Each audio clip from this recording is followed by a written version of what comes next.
Une époque différente, un poste différent, mais deux joueurs légendaires. J'imaginais clairement la difficulté de départager ces deux joueurs, mais il y a comme d'habitude un vainqueur et c'est Zizou qui poursuivra l'aventure. On poursuit les quarts de finale, duel de défenseurs aujourd'hui. Puyol ou Thuram, à vos commentaires. L'équipe, j'espère que vous allez bien. Aujourd'hui on se retrouve pour un nouvel épisode de la série Mercato. Alors ça se passe comment ce week-end? Est-ce que ça a suivi la Bundesliga comme il se devait? Moi personnellement, sans vous mentir, j'ai suivi ça comme une finale de Coupe du Monde, c'était absolument incroyable. Non voilà, c'est enfin la reprise du football européen. D'ailleurs aujourd'hui, pour la petite information, Cristiano Ronaldo était de retour à l'entraînement. Ça avance doucement mais sûrement. Alors forcément, aujourd'hui je vais pas vous faire un schéma, vous connaissez la recette de la série. On va évoquer les nombreuses rumeurs qui circulent dans la presse, mais aussi une officialisation dont vous avez très certainement entendu parler. Je vais pas en dire plus, juste avant l'équipe, je vais vous demander la petite faveur pour permettre un meilleur référencement, surtout pour cette série qui me tient particulièrement à cœur. Est-ce qu'on peut atteindre la barre des 4000 likes avant minuit ce soir? Je sais que c'est possible, je remercie évidemment tous ceux qui vont contribuer.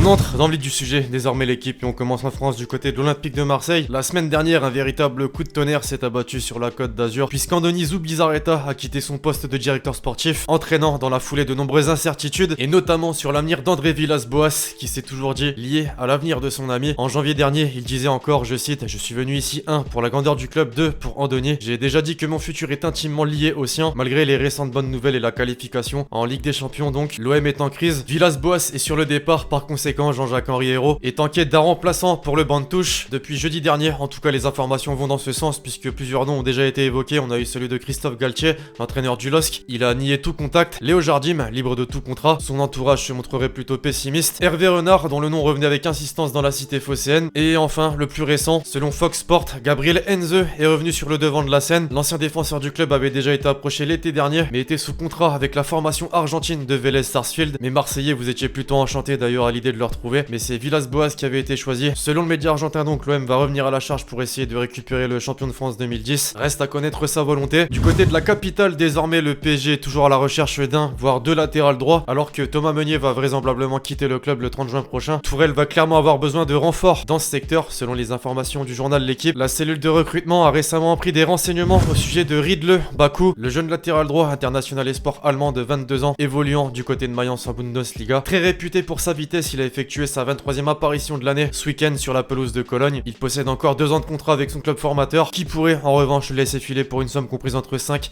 et 8 millions d'euros. Alors bon, pour les grands connaisseurs de la Bundesliga, en particulier ceux qui l'ont déjà vu jouer, faites un petit profil dans les commentaires. Ça n'a plus rien d'un secret non plus ces derniers mois. La situation de Thiago Silva a longtemps été évoquée dans la presse. Le leader de la défense parisienne n'a pas reçu d'offre de prolongation de contrat. Il devrait donc lui aussi faire ses valises. En parallèle, les dirigeants parisiens ont déjà ciblé de potentiels successeurs. Un nom revient avec insistance, celui de Kalidou Koulibaly. À en croire le Corriere dello Sport, Leonardo a intensifié le contact avec la formation napolitaine pour garder une place de choix dans l'optique d'éventuelles négociations. Le dirigeant brésilien connaît la valeur sportive du Sénégalais et semble parfaitement conscient de la rude concurrence venue d'Angleterre sur le dossier. Il faudra sortir le chéquier puisque pour convaincre les dirigeants du club italien, une indemnité de transfert de 100 millions d'euros est réclamée. Enfin, pour finir dans la capitale, depuis l'arrivée de QSI et de Nasser Al-Khelaifi en 2011, les plus grandes stars du football ont été liées au PSG. Cette semaine, le nom de Cristiano Ronaldo est revenu du côté de Paris. Même s'il n'a jamais posé ses bagages, il fait visiblement toujours fantasmer le président parisien. Dans un entretien à France Football, le dirigeant a encore affiché son admiration pour le joueur. Je cite, année après année, Cristiano Ronaldo fait preuve d'une détermination unique, d'une force de caractère hors norme. Il reste animé par cette envie de s'améliorer chaque jour et il repousse toujours ses limites. J'admire cette volonté implacable.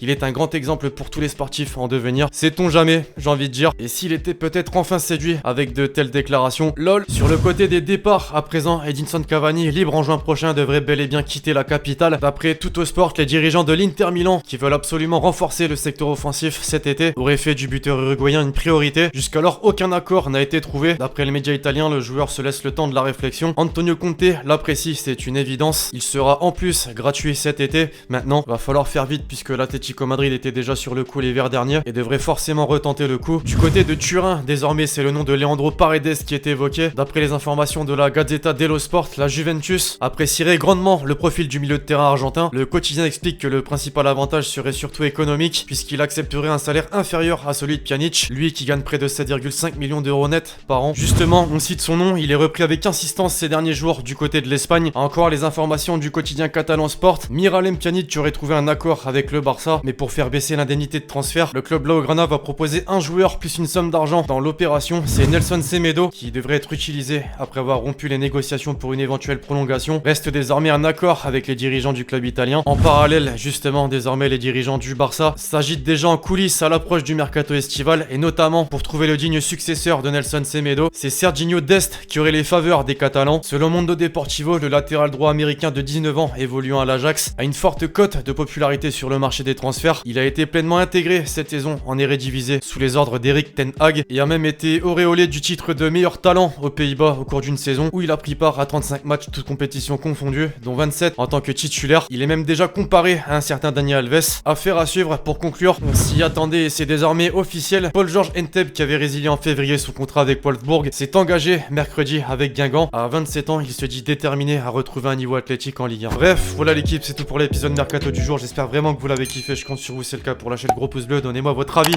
dans les commentaires sur tous les joueurs qu'on a pu citer dans cette vidéo. Puis d'ici là, on se retrouve très vite sur la chaîne pour de nouvelles vidéos. C'était Lexity. Ciao.